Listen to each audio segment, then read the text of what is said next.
Magandang araw! Magluto tayo ngayon ng ginataang tokwa na may kangkong at chicharon. Maglagay tayo ng mantika sa mainit na kawali. Painitin po muna ang mantika din para hindi dumikit ang tokwa. Pagkatapos iprito, mag-isa tayo ng bawang at sibuyas sa pinagpirtuhan ng tokwa. Pag nagisa na ang bawang at sibuyas, isunod naman ang tangkay ng kangkong. Igisa lang natin hanggang sa lumambot. Isunod naman ang dahon ng kangkong. Igisa lang saglit.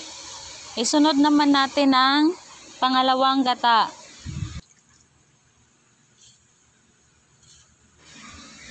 Lagyan ng asin at paminta.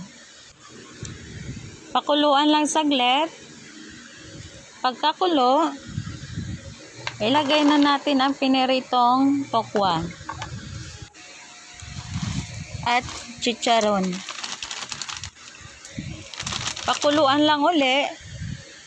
Isunod na ang takang gata or unang gata. Pakuluan lang uli. Tikman kung tama na sa panlasa. Luto na ang ating ulam.